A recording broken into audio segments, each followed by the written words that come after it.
और आप सबको जय मसीह की। Praise the lord and shalom. बैठ जाओ, शरीर में आत्मा में खुदा के साथ खड़े रहो और अगले 2 मिनट प्रेयर करो इस वचन के लिए जो तुम सुनने वाले हो। पवित्र वचन प्रेयर करो वचन के लिए जो तुम सुनने वाले हो कि परमेश्वर जैसे तेरी सामर्थ्य ने हमें टच किया, तेरा वचन आज बढ़ाने वाला, हमारी बुद्धि खोलने वाला, हमारे मन को खोलने वाला। प्रार्थना करो, मांगो मांगो परमेश्वर से वचन सुनने के लिए।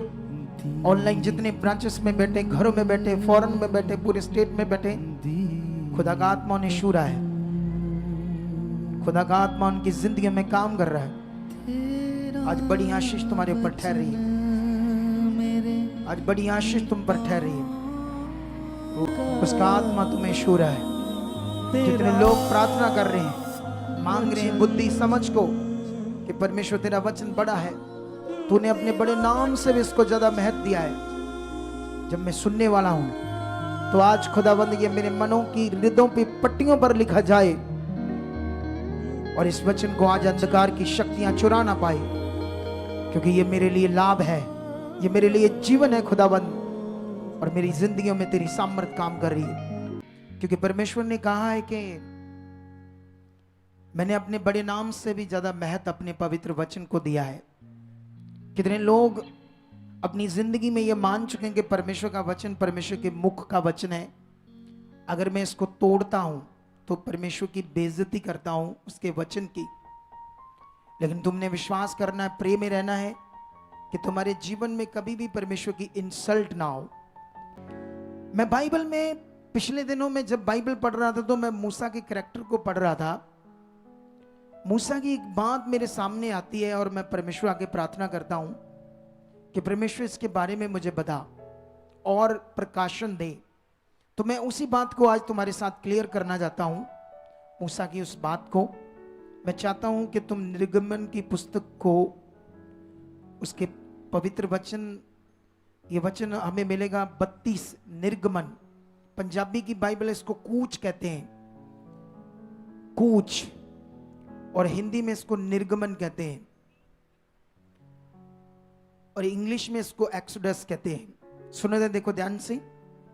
अगर मैं यहां से वचन पढ़ता हूं तो क्या लिखा है 32 का 1 से, जब लोगों ने देखा कि मूसा को पर्वत से उतरने में विलंब हो रहा है, तब वह हारून के पास इकट्ठे होकर कहने लगे, अब हमारे लिए देवता बना जो हमारे आगे आगे चले, क्योंकि उस पुरुष मूसा को जो हमें मिस्र देश से निकाल ले आया है, हम नहीं जानते कि उसके साथ क्या हुआ।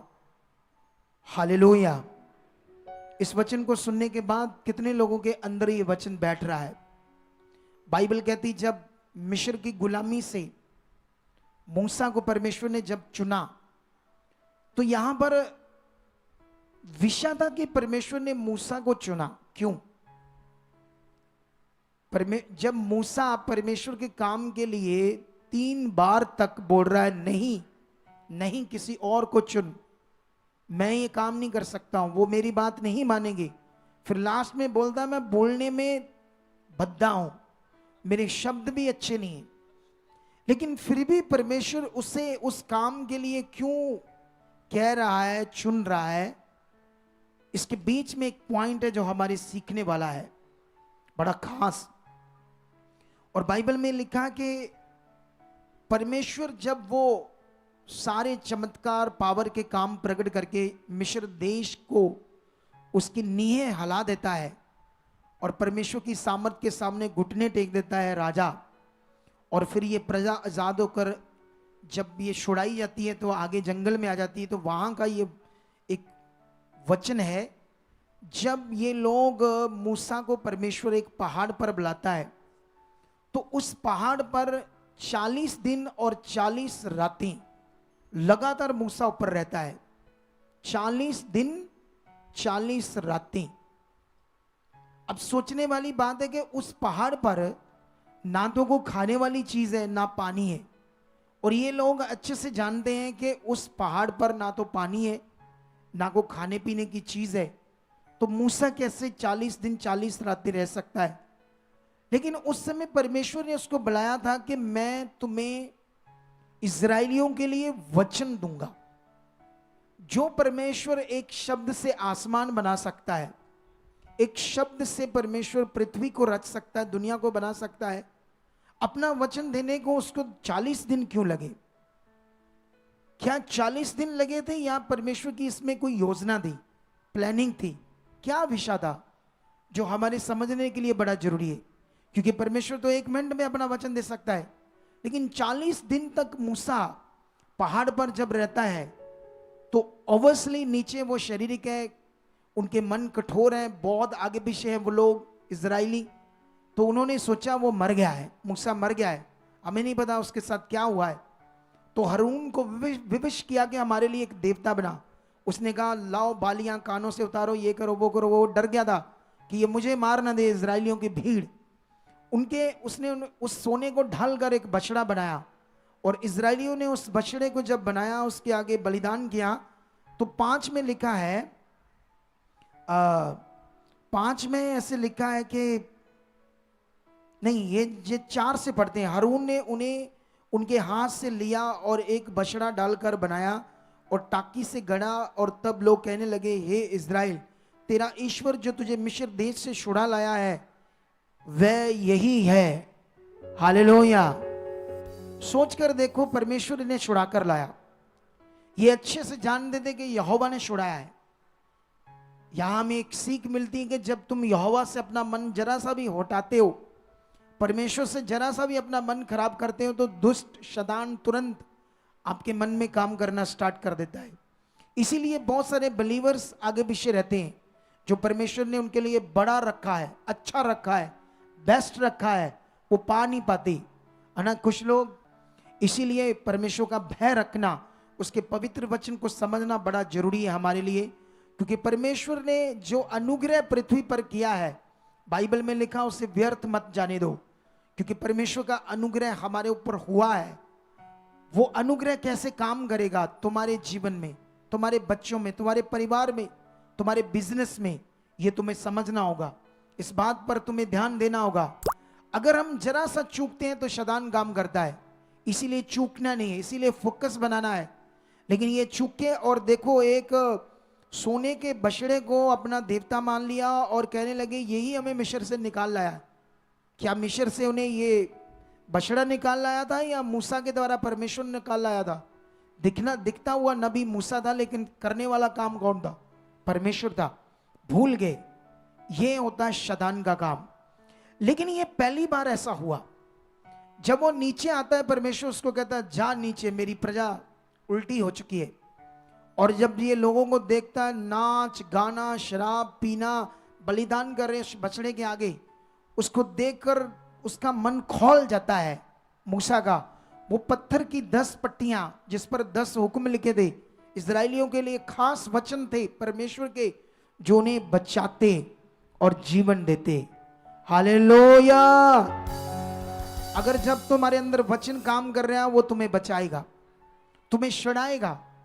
तुम्हारे अंदर वचन की महत्ता और वैल्यू होना बड़ा जरूरी है। जब तुम्हारे अंदर वचन है, ये 10 हुक्म 10 वचन इजराइलियों को खास परमेश्वर ने दिए पत्थर की पट्टियों पर लिखकर। लेकिन जब उसने देखा और उसने दूर से पट्टियां वो फेंकी, एक तो जाकर उस बछड़े पर लगी और उससे आग लगी, वो भस्म हो गया बछड़ा, और कई सारे लोग मर गए, कई कुछ हुआ, क्योंकि परमेश्वर की पावर ने काम किया। लेकिन उसके बाद फिर मूसा से जब बात करता है परमेश्वर कि मैं इनको नष्ट कर दूंगा, क्या कर दूंगा? लेकिन नष्ट करने का जब टाइम आता, उस समय हम एक वचन सीखेंगे। इसको हम देखेंगे व्यवस्था की बुक से, व्यवस्था सार। Hallelujah, hallelujah. व्यवस्था की सार में ये वचन है, इसे हमने पढ़ना। व्यवस्था सार, इसको पंजाबी में शायद व्यवस्था सार बोलते हैं, हिंदी में व्यवस्था विवरण बोलते हैं, ठीक है। इसको 9 का 1 से पढ़ते हैं, क्या लिखा है। थोड़ा सा वचन पढ़ूंगा मैं, इसको समझना है सुनते सुनते आपने। चाहे आप नहीं निकाल सकते ना निकालो, लेकिन सुनो जरूर ध्यान देकर परमेश्वर के वचन को। हे इज़राइल सुन, आज तू जर्दन पार इसलिए जाने वाला है कि ऐसी जातियों को जो तुझसे बड़ी और सामर्थी है, और ऐसे बड़े नगरों को जिसकी शहरपना आकाश। ये वचन कब शुरू करता है? जब वो परमेश्वर को मना लेता है, उन्हें नष्ट करने से बचा लेता है, क्योंकि उन्होंने घोर अपराध किया।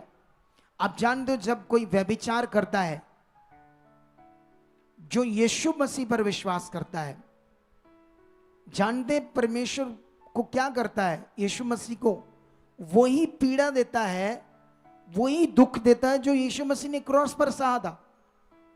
जब हम व्यभिचार करते, जब हम गंदे काम करते, जब हम क्लेश करते, जब हम नशा करते हैं, गंदी वीडियोस देखते हैं, ये गंदे काम शैतान का राज्य है। तुम्हारे लिए, तुम्हारे बच्चों के लिए नहीं, हमारे लिए नहीं। हम परमेश्वर के चुने हुए पवित्र लोग हैं। इस वचन को सीखो। ये तब वो वचन देता है जब परमेश्वर से क्षमा ले लेता है। लेकिन ये बड़े तगड़े ब्लेसिंग के वचन है परमेश्वर की ओर से, जो मूसा उन्हें देता है इजरायलियों को। इसको सुनना ध्यान से, ये तुम्हारे लिए खास है ये वचन आज। हे इज़राइल सुन, आज तू जर्दन पार इसलिए जाने वाला है कि ऐसी जातियों को जो तुझसे बड़ी और सामर्थी है, और ऐसे बड़े नगरों को जिनकी शहरपना आकाश से बातें करती है, अपने अधिकार में ले ले। उनमें बड़े बड़े और लंबे लंबे और अर्थात अनाक वंशी रहते हैं, जिनका हाल तू जानता है, और उनके विषय में तू ये सुना है कि अनाक वंशियों के सामने कौन ठहर सकता है। इसलिए आज तू ये जान ले कि जो तेरे आगे भस्म करने वाली आग के समान पार जाने वाला है, वह तेरा परमेश्वर यहोवा है। हालेलुया। यहां फिगरेटिवली लिखा हुआ कि आग क्या करती है? भस्म करती है ना। तो परमेश्वर ने कहा तेरे आगे जो, जैसे आग भस्म करती चीजों को, वैसे जो आगे तुम्हारे जाएगी वो तुम्हारा परमेश्वर यहोवा है। सुनो ध्यान से, वचन में लिखा, और ये उनका सत्यानाश करेगा और वह उनको तेरे सामने दबा देगा, और तू यहोवा के वचन के अनुसार उनको उस देश से निकालकर शीघ्र ही नष्ट कर डालेगा।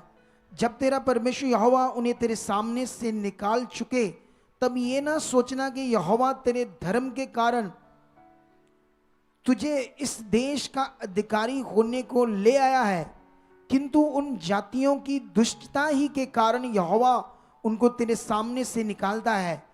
तू जो उनके देश का अधिकारी होने के लिए जा रहा है, इसका कारण तेरा धर्म या मन की सधाई नहीं, तेरा परमेश्वर यहोवा जो उन जातियों को तेरे सामने से निकालता है, उनका कारण है उनकी दुष्टता। ये भी कि जो वचन उसने अब्राहम, इसहाक और याकूब के तेरे पूर्वजों से शब्द खाकर दिया था, उसको वह पूरा करना चाहता है। हालेलुया, आमीन। ऊंचा, बरकत ऊंची आपकी। सुनो ध्यान से, इस वचन को समझो पहले ध्यान से, क्या पढ़ा मैंने, क्योंकि हमारे अंदर वचन बैठना चाहिए। अगर हमारे अंदर वचन नहीं बैठेगा तो फिर हम आशीष नहीं पाएंगे, क्योंकि जो वचन में चूकता है, बाइबल में लिखा हुआ, अपने आप को धोखा देता है।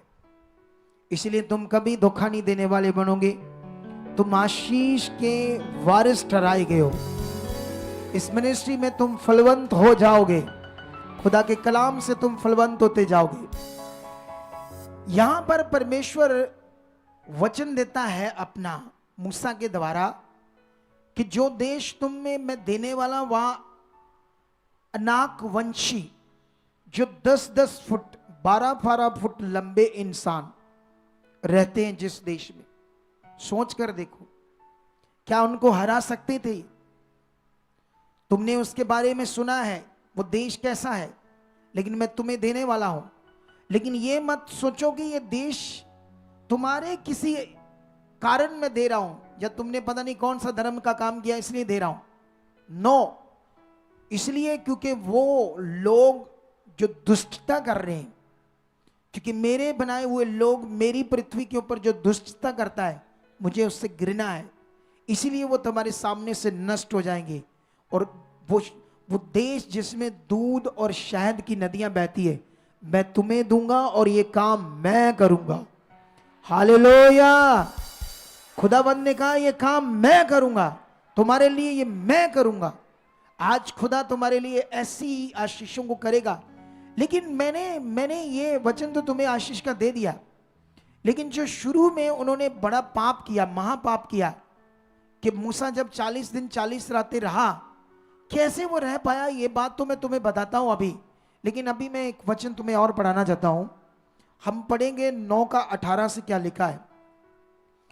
इसी का 9 का 18 लिखा, तब तुम्हारे उस महापाप के कारण जिस करके तुमने यहोवा की दृष्टि में बुराई की और उसे रिस दिलाई और यहोवा के सामने मुंह के बल गिर पड़ा, और पहले के समान अर्थात 40 दिन और 40 रात तक ना तो मैंने रोटी खाई और ना मैंने पानी पिया। ऐसे ही नहीं परमेश्वर ने उसको चुना, मूसा को। वो जानता था ये मेरा परमेश्वर जानता था ये कैसे काम करेगा, मेरा ये कैसा जन है, इसके अंदर कैसी काबिलियत है। बाइबल में वो बता रहा है कि जब तुमने वो दुष्टता की, महापाप किया, एक बछड़े को अपना परमेश्वर माना, एक सोने की चीज को, और तुमने खुदा की इंसल्ट की, जो तुम्हें मिस्र से छुड़ा लाया, जो तुम्हारा रचने वाला, बनाने वाला, तुम्हें सांस देने वाला, जीवन देने वाला है। हालेलुया।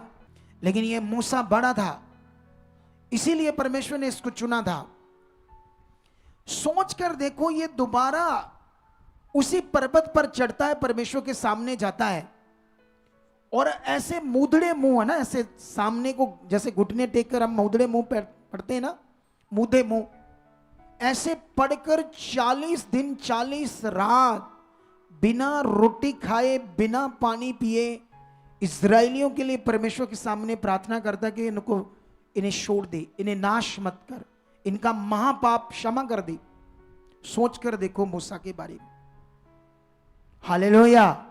हमारे लिए वचन तोड़ना आसान बात है, हमारे लिए संगति में ना आना, शादी में चले जाना आम बात है हमारे लिए। इसीलिए हम लोग परमेश्वर को उस तरफ नहीं देख रहे जैसे वो है, परमेश्वर की धार्मिकता को अपने अंदर वैसे नहीं देख रहे जो अद्भुत है। अगर तुमने अद्भुत धार्मिकता को अपने अंदर देखना है, उसकी फीलिंग को, उसके दर्शनों को, जब तुम सोओगे तुम्हें मीठी नींद देगा वो खुदा, और दर्शनों में तुम्हारे आएगा। जब तुम ऐसे मन बनाओगे, नहीं तो सारी ऊपर उछल कुचल करके रात निकल जाएगी, गंदे सपने आएंगे, गंदे बातें निकलेगी, और सुबह उठोगे कोई मजा नहीं होगा, क्योंकि वो मन, वो ध्यान, वो फोकस नहीं। बाइबल कहती है, वो कहता तुम्हारे लिए मैं यहोवा के सामने मुंह के बल गिर पड़ा, और पहले के समान अर्थात 40 दिन और 40 रात ना तो मैंने रोटी खाई और ना मैंने पानी पिया। और थोड़ा सा पढ़ते हैं, क्योंकि मैं तुमसे अप्रसन्न होकर तुम्हारा सत्यानाश करने को था, परंतु यहोवा ने उस बार भी मेरी सुन ली। हालेलुया। और यहोवा हारून से इतना कोपित हुआ कि उसका भी सत्यानाश करना चाहा, परंतु उसी समय मैंने हारून के लिए भी प्रार्थना की और परमेश्वर ने उसको भी क्षमा किया। सुनो, एक वचन और पढ़ते हैं, 25। मैं यहोवा के सामने 40 दिन और 40 रात मुंह के बल पड़ा रहा, क्योंकि यहोवा ने कह दिया था कि मैं तुम्हारा सत्यानाश करेगा। और मैंने यहोवा से यह प्रार्थना की, और हे प्रभु यहोवा, और परमेश्वर ने उसकी बात सुना। सुनो ध्यान से। अब मेरे सामने दो बातें थी। एक तो सबसे पहले जब वो 40 दिन 40 रातें ऊपर रहा, क्यों? सुनो तो देखो, परमेश्वर जानता ये कठोर लोग हैं, परमेश्वर जानता था इनका मन हठीला है। हमारा मन नम्र चाहिए परमेश्वर की ओर, उसके वचन की ओर, हठीला नहीं चाहिए। जितने लोग सेवा करते हैं, वॉलेंटियर, टीम, सोल्जर, मीडिया, हम परमेश्वर के लिए सेवा करते हैं, और हमारा मन कभी हठीला नहीं, नम्र होना चाहिए। परमेश्वर जानता था कि उनका मन हठीला है, तो फिर क्यों परमेश्वर उसे 40 रातें 40 दिन रख रहा है? बोलो, अपने पास। जानते क्यों? इसमें एक परमेश्वर का भेद था, वो था परमेश्वर की पावर, कि मैं इतना ताकतवर हूं, मैं इतना सामर्थी हूं कि बिना पानी बिना रोटी अपने दास को पूरी तरह से बॉडी में पूरी जान रखकर तुम्हारे सामने खड़ा कर सकता हूं। लेकिन परमेश्वर तो अपने भेद को, अपनी पावर को प्रकट कर रहा था। जैसे आज कहीं, जैसे मैं बीच में कुछ बोल रहा था ना, जब हम ले एंड कर रहे थे, सॉरी मास प्रेयर कर रहे थे, वो भले की बात थी, लेकिन कई लोग उसे उल्टा समझते हैं। कई लोगों को समझाओ तो वो बात को उल्टा लेते हैं, सीधा नहीं लेते। उन्हें समझ नहीं आती, वो उल्टा उसे समझते हैं। वो ये नहीं समझते ये मेरे लिए, मेरे अच्छे के लिए, क्योंकि ये फिजिकल थे, हटीले थे, ये मिस्र में रहकर ना श्रापित हो चुके थे। ये मिस्र के देवी देवताओं को, उनके कल्चर को अपना चुके थे, उनके साथ शादियां विवाह करते थे, और जो वो करते थे श्रापित चीजें ये भी करने लगे थे। इसीलिए ये गुलाम बन गए, और उनकी गुलामी में इतने साल तकलीफ में रह कर कुछ अच्छे लोगों ने याद किया, हमारा परमेश्वर तो यहोवा है पूर्वजों का, हम ये क्या कर रहे। तब दुहाई दी परमेश्वर की, तब परमेश्वर ने छुड़ाया। लेकिन ये श्रापित होने के कारण हठीले थे, इनको उल्टा समझ आता था। आज जब तुम पाप करोगे, जब तुम परमेश्वर के वचन को नहीं मानोगे, तो मैं तुम्हें ये कहता हूं, हम भी श्रापित होते हैं, लेकिन उस तरफ श्राप नहीं जो शुरू में आदम और हवा से आया था। श्रापित शब्द का ये दूसरा शब्द भी है, जिसे हम ये कह लो रॉन्ग प्रभावित होते हैं जब हम वचन को तोड़ते हैं। ये बात याद रखो। लेकिन परमेश्वर एक अद्भुत चीज कर रहा था, हालेलुया। एक ऐसी उन्नति को कर रहा था मूसा की, क्योंकि उसके सामने एक बड़ा काम था जो उसने लाखों लोगों के बीच में करना था। 40 लाख लोगों के बीच में एक बड़ा काम दिया गया था मूसा को, जिसलिए परमेश्वर उसको पहाड़ के ऊपर इतना बड़ा उन्नति करवा रहा था। अपनी प्रस्तुति में, अपनी प्रेजेंस के बीच में वो खुदा उसको सामर्थ्य तैयार कर रहा था। लेकिन वो उल्टा समझकर, उसे छोड़कर उल्टा काम कर रहे थे। लेकिन जब मैंने दूसरी बार देखा कि वो सेम मुंह के बल गिरकर उनको यहोवा के कोप से बचाने के लिए इतनी बड़ी प्रार्थना करता है, तो मैं हैरान हो गया मूसा का मन देखकर। आमीन, उच्चा बरकत आपकी। वाह, कितना बड़ा मन। और बाइबल में एक जगह पर लिखा, मूसा पृथ्वी भर के लोगों से सबसे नम्र था। उसका परमेश्वर के वचन को पूरे करने का एक बड़ा तगड़ा विषय था, बड़ा मन था। हालेलुया। कितने लोगों को यह बात समझ आ रही है आज?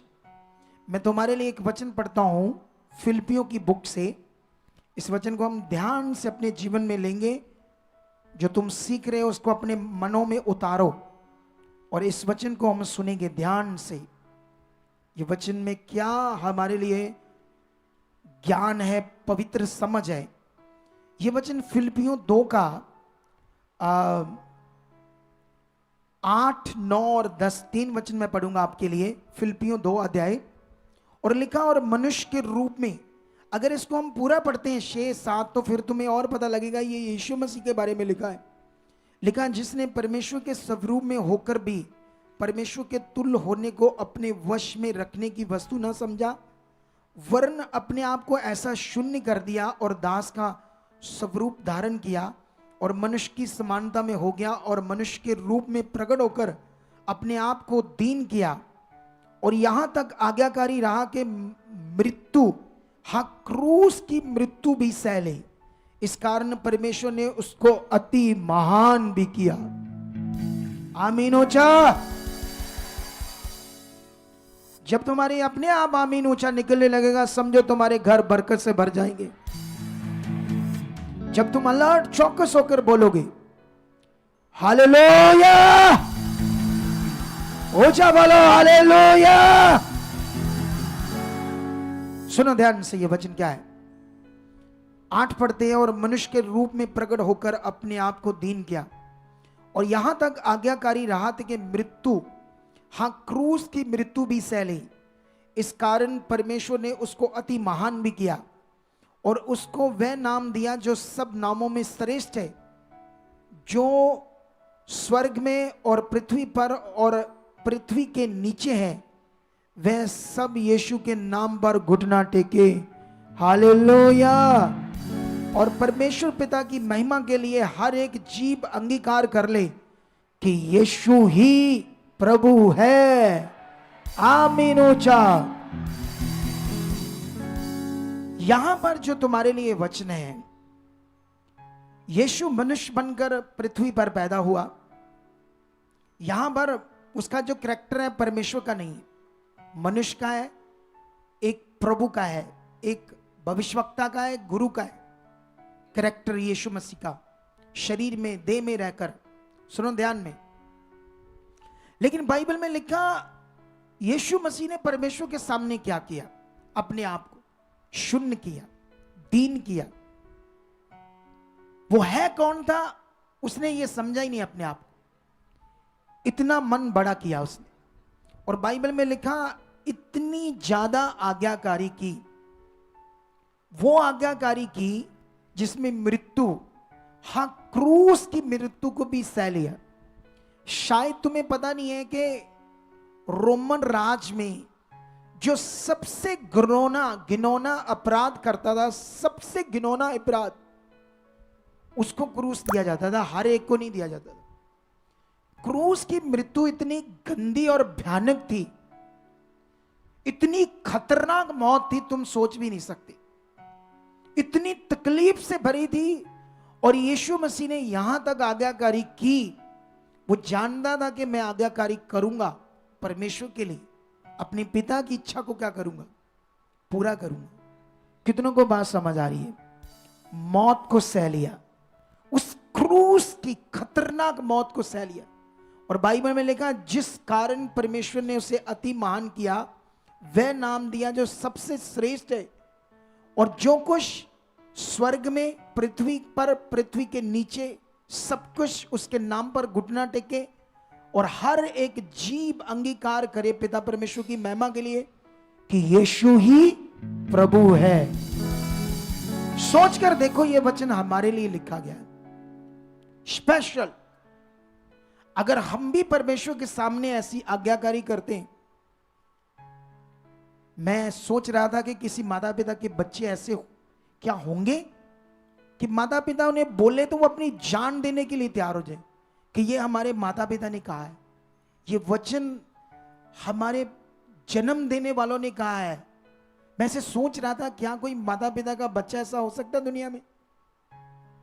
क्या ऐसा कोई बच्चा के सबसे पहले जो मेरे मां या पिता ने कहा है वो आदर, वो दर्जा, क्या कोई ऐसा बच्चा हो सकता है? नो। इस दुनिया में तो है ही नहीं कोई जो अपनी जान देने के लिए तैयार हो जाए। लेकिन बाइबल में आज तो छोटे छोटे कामों के लिए भी बच्चे आज्ञाकार नहीं होते, लेकिन ये स्पेशल वचन आज हमारे लिए, क्योंकि ये वचन हमें अपने जीवन में धारना है। क्यों धारना है? क्यों इसे अपने जीवन में लेना है इस वचन को? क्योंकि ये आज्ञाकारी अगर हमारे अंदर रही, तुम्हें मौत देने की जरूरत तो शायद है नहीं, क्योंकि यीशु मसीह ने कहा जो अपना प्राण बचाएगा वो गवाएगा, जो अपना प्राण मेरे लिए देगा वह अपना प्राण बचाएगा। हालेलुया। क्योंकि खुदा के वचन में लिखा हुआ हर वचन सच्चा है, पूरा हो रहा है। हर भविष्यवाणियां जो लिखी गई, 95% भविष्यवाणियां पूरी हो चुकी है, 5% बाकी है, वो भी पूरी हो रही। इसलिए बाइबल में लिखा है ये अंत के दिन है, इसमें हमने सीरियस होना है, क्योंकि ये अनुग्रह का टाइम है। पुराने नियम में अनुग्रह नहीं था, उस समय परमेश्वर के काम करने का तरीका अलग था। इस समय परमेश्वर के काम करने का तरीका अलग है। तुम्हें समझना होगा, अगर अनुग्रह ना होता तो अब तो दुनिया नष्ट हो जाती।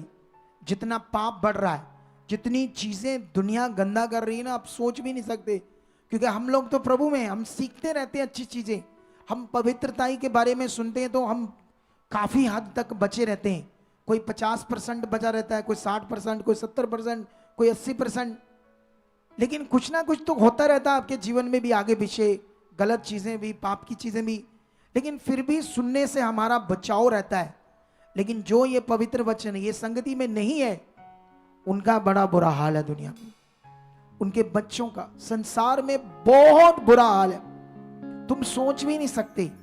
क्योंकि अंत के दिनों में लिखा धर्म का त्याग होगा। अंत के दिनों में क्या होगा? धर्म मतलब धार्मिकता का त्याग होगा। और क्या बढ़ेगा? पाप बढ़ेगा, क्योंकि विनाश का पुत्र प्रकट होगा, शैतान। उन लोगों को विनाश करने के लिए उन्हें, क्योंकि ये बड़ा विषय, मैंने इसको इन दिनों में बड़ा अनुभव किया है, पाप के जीवन को बड़ा मैंने देखा है कि दुनिया में क्या होने वाला है। और मैंने आने वाले दिनों में तुम्हें बताऊंगा। लेकिन अगर तुम रहे परमेश्वर के साथ, तो तुम्हें इस जीवन में पृथ्वी पर भी वो सब चीजों से बरकत देगा, किसी चीज की घटी नहीं रहने देगा। लेकिन तुम्हें ये क्या वचन, तुम ये जो यीशु मसीह ने पूरा किया, इसी तरह से तुम्हारे अंदर भी ये मन है। अगर बाइबल में लिखा, अगर तुम भी उसके साथ आज्ञाकारी रहे, तो इस कारण परमेश्वर ने उसे अति महान किया, वो तुम्हें भी क्या करेगा। जैसे उसने मूसा को अति महान किया, जैसे उसने अब्राहम को इतना महान किया कि उसके जितना रिच अमीर कोई नहीं था उस दुनिया में। अय्यूब के टाइम में, दाऊद के टाइम में, सुलेमान के टाइम में उनके सामने खड़ा होने वाला ये अडानी अंबानी भी फीके पड़ जाते थे। इतना रिच, इतना ऊंचा, अति महान किया था। क्या वचन ये दाऊद के लिए, सुलेमान के लिए, क्या अय्यूब के लिए, क्या अब्राहम के लिए? ये वचन तुम्हारे लिए नहीं है? बोलो यस, ये मेरे लिए है, ये स्पेशल मेरे लिए है। लेकिन मैं तुम्हारे लिए एक वचन पढ़ता हूं लूका की बुक से। इस वचन को हम अपने जीवन में, अपने हृदय की पट्टियों पर लिखेंगे, जितने वचन हम सुन रहे हैं। यहां पर वचन चैप्टर ये है 11 का ये वचन हमारे पास, हम सुनेंगे इसको। क्या लिखा? 11 का 9 से लेकर 10 तक वचन है। ऐसे लिखा, और यीशु मसीह कहते हैं, मैं तुमसे कहता हूं, जो मांगो तुम्हें दिया जाएगा, ढूंढो तो तुम पाओगे, खटखटाओ तो तुम्हारे लिए खोला जाएगा। क्योंकि जो कोई मांगता है उसे मिलता है, और जो ढूंढता है वह पाता है, और जो खटखटाता है उसके लिए खोला जाता है। ये क्या वचन है? इस वचन को आपने समझना होगा। लेकिन ये वचन को समझने पहले एक और वचन पढ़ते हैं हम प्रकाश की बुक से, प्रकाशित वाक्या से, जो लास्ट बुक है वहां का एक वचन पढ़ते हैं चैप्टर 3 से। ठीक है, चैप्टर 3 का हम वचन पढ़ेंगे, प्रकाशित वाक्या 3 का 20 वचन पढ़ेंगे। क्या लिखा? लिखा, देख मैं द्वार पर खड़ा हुआ खटखटाता हूं, यदि कोई मेरा शब्द सुनकर द्वार खोलेगा तो मैं उसके पास भीतर आकर उसके साथ भोजन करूंगा और वह मेरे साथ भोजन करेगा। जो जय पाए उसे अपने साथ में अपने सिंहासन पर बैठाऊंगा, जैसे मैं भी जय पाकर अपने पिता के साथ उसके सिंहासन पर बैठ गया हूं। ये यीशु मसीह के वचन है। यीशु मसीह क्या कह रहे हैं? यीशु मसीह कहता है, मैं द्वार पर खड़ा खटखटा रहा हूं। जो मेरा शब्द, जो मेरा वचन सुनेगा, अपना द्वार खोल देगा, मैं भीतर आकर उसके साथ भोजन करूंगा और वह मेरे साथ भोजन करेगा। और कहता है, जो जय पाए उसे मैं अपने साथ अपने सिंहासन पर बैठाऊंगा, जैसे मैं भी जय पाकर अपने पिता के साथ उसके सिंहासन पर बैठ गया हूं। जिसके कान हो वह सुन ले कि आत्मा कलीसिया से क्या कहता है। हालेलुया। यह वचन बड़ा है, इसे समझना होगा तुम्हें, क्योंकि ये जो वचन है, ये एक टाइम पृथ्वी पर भी पूरा होगा, एक टाइम स्वर्ग पर भी पूरा होगा। ये भविष्यवाणी दोनों टाइम पूरी होगी, पृथ्वी पर भी, अब जब तुम वचन पूरा करोगे तो स्वर्ग पर भी पूरी होगी। हालेलुया। सुनो ध्यान से। सबसे पहले लिखा, जो मांगता है उसे मिलता है, जो ढूंढता है वह पाता है, जो खटखटाता है उसके लिए खोला जाता है। ये विषय है तुम्हारा परिश्रम, तुम्हारी मेहनत, जो तुम उसके वचन के लिए, जो उसके राज्य के लिए करो, जो तुम प्रैक्टिकल जीवन, जो मेहनत करोगे, ये वो वचन है। मांगते तो बहुत है यीशु मसीह में, 10 साल से मांगते रहते हैं, चिंगाई दे, नहीं मिलती। इस वचन का अर्थ अगर सही से नहीं पता है तो फिर काम कैसे प्रकट होंगे? कैसे तुम उसको, उसके जीवन को वास करोगे अपने जीवन? कैसे तुम देखोगे कि वो सामर्थ्य है? हालेलुया। यीशु मसीह कहता है, मैं द्वार पर खड़ा हूं। द्वार पर खड़े होने का मतलब क्या है? उसने कहा, जो मेरा वचन सुनता है वह खोल दे उस द्वार को। मतलब क्या है ये? सुनो ध्यान से। तुम्हारे जीवन में अगर पाप है, व्यभिचार है, आलस है, चोरी है, झूठ है, गलत वीडियोस देखते हो, तुम पाप करते हो, आंखों से सोचकर पाप करते हो, गलत चीजें करते हो, तो तुमने अपना द्वार नहीं खोला अभी। वो कैसे भीतर आएगा? क्योंकि परमेश्वर पवित्र है। वो कैसे तुम्हारे अंदर वास करके तुम्हारे साथ भोजन करेगा? जब तुम भोजन करोगे तो वो कहता, मैं तुम्हारे अंदर, तुम्हारे साथ होकर भोजन करूंगा। कितनों को समझ आ रही है? हाथों को उठाओ, इस वचन को रिसीव करो। यीशु मसीह में चलने वाले जो लोग हैं, वो गलत करते हैं, गलतियां करते हैं, पाप करते हैं, कहते हैं सॉरी, परमेश्वर मुझे माफ कर, माफी दे। तुम जानते हो माफी का एक्चुअली मतलब क्या है? No more no sin. Hallelujah. आपको समझ आई कि नहीं आई?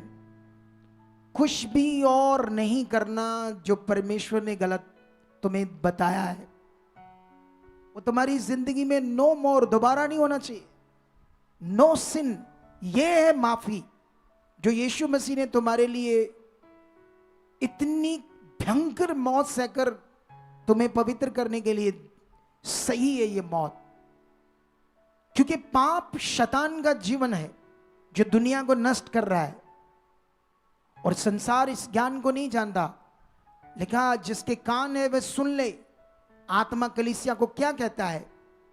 अगर यीशु मसीह ने कहा, तुम मेरा वचन सुनोगे, सुनकर द्वार खोलोगे, तो मैं भीतर आकर तुम्हारे साथ भोजन करूंगा। तुम्हें छोड़ना होगा अपना आलस, छोड़नी होगी अनाज्ञाकारी। तुम्हारे जीवन में खुदा के वचन का महत्व, संगति का महत्व।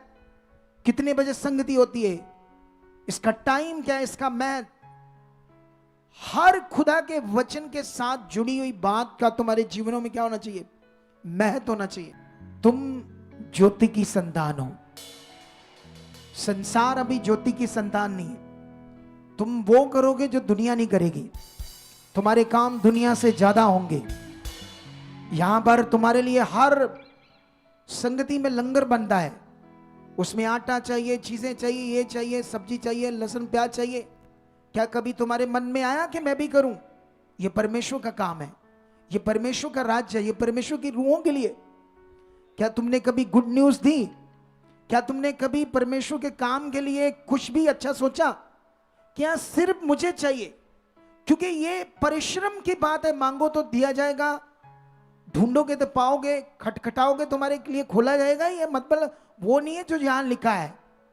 ये समझने वाला विषय, ये आपका परिश्रम है, प्रैक्टिकल जीवन है। उसके राज्य के लिए जो तुम करोगे प्रैक्टिकली, वो सब चीजें तुम्हारे लिए प्रकट हो जाएंगी। क्या आज से तुम हर वो गंदी बात को, क्लेश को, झगड़े को, बुरी बात को, छोटी छोटी से बातों से बुरा बनाना, गुस्सा करना छोड़कर अपना द्वार खोलने के लिए तैयार हो? तैयार हो द्वार खोलने के लिए? तो ये जो तुमने काम देखे आज हीलिंग मीटिंग में, जो मास प्रेयर में तुमने लोगों की नसें बंद, रीढ़ की हड्डी की, टांगों की, 2 साल 5 साल इतना ट्रीटमेंट, इतने हालातों से तुमने देखा ना परमेश्वर की पावर को। और जानते, मैं भी मूसा की तरह, मैं मुंह के बल तो नहीं गिरा, लेकिन मैं तुम्हारे लिए घुटने जरूर टेक चुका हूं, एक स्ट्रांग वाले, तुम्हें बदलने के लिए, तुम्हें आगे बढ़ाने के लिए। इस काम को जो खुदा ने मुझे दिया, इसको सुपीरियर करने के लिए, खास रीति से करने के लिए मैं घुटनों पर आया हूं, और जिसका फल अब तुम बड़ा देखोगे अपनी जिंदगियों में। इसके लिए तुम्हें वफादार होना पड़ेगा, आज्ञाकार बनना पड़ेगा। हर टीम को, वर्शिप करने वालों को इस वचन को सीरियस लेना होगा। क्या करना पड़ेगा? अरे हम सोचते हैं ये वचन क्या है? अगर हमारी जिंदगी में आज भी गलत चीजें चल रही, नशा चल रहा है, गलत चीजें चल रही है, तो वो परमेश्वर का अनुग्रह काम कर रहा है, हीलिंग तब हो रही, काम तब हो रही, लेकिन वो वास नहीं। जब वो तुम्हारे भीतर आ जाएगा, फिर तुम पाप से नफरत करोगे, बुरी बातों से नफरत करोगे। उसे इनविटेशन दो, खोल दो अपना द्वार। वो कहता, मैं तुम्हारे द्वार पर खड़ा खटखटा रहा हूं, जो मेरा वचन सुनकर उस द्वार को खोल देगा, मैं भीतर आकर उसके साथ भोजन करूंगा। और लिखा, जो जय पाए मैं उसे अपने पिता के, जैसे मैं अपने पिता के सिंहासन पर बैठा हूं, पिता ने मुझे बताया, मैं भी तुम्हें अपने साथ अपने सिंहासन पर बैठाऊंगा। और ये कथा कहानियां वचन नहीं है, इसी पृथ्वी पर, इसी जीवन, इसी शरीर में रहकर तुम ये देखोगे, ये काम तुम देखोगे, उसकी सामर्थ को। तुम स्वर्गदूतों को खुली आंखों में इसी मिनिस्ट्री के अंदर पुलपट के पास जो शुद्ध मन आज से बनाना शुरू करेंगे, उनको यहां स्वर्गदूत नजर आएंगे, उनको स्वर्गदूत खड़े हुए नजर आएंगे, जो ऐसा मन बनाएंगे, जो ये बातें पकड़ेंगे। कितने लोग रेडी हैं आज कि इस कारण परमेश्वर ने उसे अति महान किया, क्योंकि उसने मृत्यु को, क्रूस की मृत्यु को सह लिया, यहां तक आज्ञाकारी की। क्या तुम तैयार हो? हाथों को उठाओ और रिसीव करो अपने मनों में ये वचन को, और बोलो, परमेश्वर ये वचन मेरे लिए है, स्पेशल मेरे खाने के लिए, मेरे हृदय की पट्टियों पर लिखने के लिए, तेरा वचन पूरा करने के लिए। कितनों को समझ आ रही है आज? खुदा का आत्मा तुम्हें छू रहा है, खुदा की सामर्थ तुम्हें छू रही है। ये वचन तुम्हारी जिंदगी में आज पूरा हो रहा है। ये वचन तुम्हारे परिवारों में, तुम्हारे घर में, तुम्हारे बच्चों में काम कर रहा है। वो सामर्थ तुम्हें टच कर रही है, वो सामर्थ तुम्हें टच कर रही है, वो सामर्थ तुम्हें टच कर रही है, वो सामर्थ तुम्हें टच कर रही। जितने लोग आज मन फिरा रहे, अपना दरवाजा खोल रहे हैं, अपना द्वार खोल रहे हैं, यीशु उनके अंदर आ रहा है, तुम्हारे साथ भोजन करेगा, तुम एकदम से बदल जाओगे। जिनके कान है वो सुन ले, आत्मा कलीसियों को क्या कहता है। ये पावरफुल वर्ड तुम्हारे लिए, तुम्हारे परिवार के लिए, तुम्हारे बच्चों के लिए है, तुम्हारे पति के लिए, तुम्हारी पत्नियों के लिए है। ये वचन तुम्हारी जिंदगी में आज काम कर रहा है। तुम छुए जा रहे हो, तुम बदल रहे हो यीशु के सामर्थी नाम से। उसकी अद्भुत सामर्थ तुम्हारी हड्डियों में, तुम्हारे शरीर में, तुम्हारे मन में काम कर रही है। ये सामर्थ तुम्हारे मन में काम कर रही है, काम कर रही है। टच, आमेन।